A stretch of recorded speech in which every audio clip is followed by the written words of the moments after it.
Director বলছে আপনি অনেক সুন্দর হাসেন, আই লাভ ইউর স্মাইল, কিন্তু I don't want you to smile all the time camera. আমার সাথে ডিরেক্টরের যখন ফোনে একটা কনভারসেশন হয় যে ইমরান আপনি কি ফ্রি আছেন, আপনি কি একটু দেখা করতে পারেন, আপনি কি আমার সাথে একটু কথা বলতে পারেন।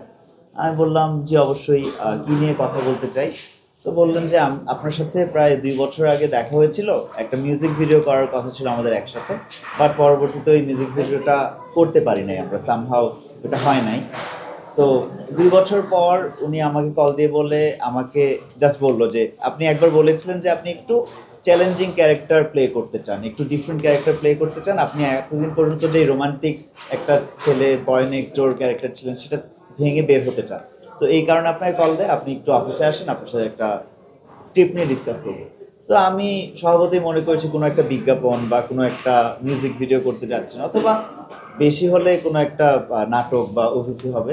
সো আমি গেলাম, যাওয়ার পরে বসলাম, বসে যখন স্ক্রিপ্টটা হাতে পেলাম ওইখানে বড় বড় করে লেখা ছিল আমার ক্যারেক্টার নেম, সেটা ছিল ঝুট মাসুদ। সো ঝুট মাসুদ ক্যারেক্টারটা দেখে আমার মনে অনেক প্রশ্ন আসলো যে আসলে এটা কি হতে যাচ্ছে, কি করব।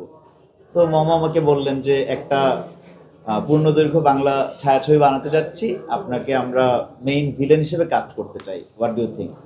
আমি তো তখন জাস্ট ঝুট মাসুদ দেখলাম আর ওনার কথা শুনলাম, কথা শুনে for some moment I realise যে মেবি হচ্ছে আসলে মানে এটা ছোট একটা ক্যারেক্টার হবে বা কিছু একটা হবে যেটাতে হচ্ছে আমার অভিনয় করতে হবে। অ্যান্ড যখন স্ক্রিপ্টটা পড়লাম, এত মোটা একটা স্ক্রিপ্ট, এত বড় একটা স্ক্রিপ্টের মধ্যে ঝুট মাসুদ পোর্শনটা অনেক বড়। তো তখন স্ক্রিপ্টটা পড়া শুরু করলাম, উনি ক্যারেক্টারটা ডিসক্রাইব করতে লাগলেন, যত ক্যারেক্টার ডিসক্রাইব করছেন তত হচ্ছে আমি ইন্টারেস্ট আরও বাড়তে থাকলো।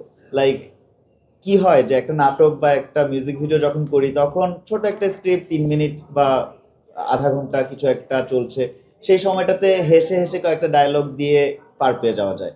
বাট এই ক্যারেক্টারটা এমন ছিল যে একদম শুরু থেকে আমার টোন অফ ভয়েস ডিফারেন্ট, একটু ডিফারেন্ট একটা আঞ্চলিক ভাষায় কথা বলতে হচ্ছে, আমার হাসি ফেসটা চায় না।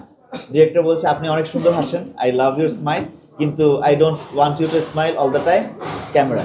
সো এটা একটা অনেক বড় চ্যালেঞ্জ ছিল, বিকজ যারা আমাকে চেনেন, যারা আমার সাথে কাজ করেছেন, আমি সারাক্ষণ একটা হাসি থাকেই ক্যারেক্টারে, সো মানে ফেসে একটা হাসি থাকে, সেটা থেকে বের হয়ে এসে ক্যারেক্টার, একটা স্ট্রং ক্যারেক্টার সারাক্ষণ একটু মুডি একটা ব্যাপার ক্রিয়েট করাটা আমার জন্য অনেক চ্যালেঞ্জিং ছিল আসলে। আমি বলবো না যে অনেক ইজিলি এটা হয়ে গেছে, ডিরেক্টর আমাকে অনেক হেল্প করেছে, ইভেন আমাদের যে আমার কো আর্টিস্ট শিফাত আমিন শুভ, সে আমাকে সারাক্ষণ ইমরান ভাই আপনার কিছু লাগবে, আপনার কি ঠিক আছেন, আপনি কি আর একটু বেটার কিছু দিতে চান। সো আমি 2-1বার প্রথমবার ট্রাই করার পর প্রথমবার একটু ভলিউম ছিল 70%, থার্ড টাইম যখন ট্রাই করলাম 110 চলে গেল, তখন বলছে you are on the right track, চলেন আমরা শুট করি এবার।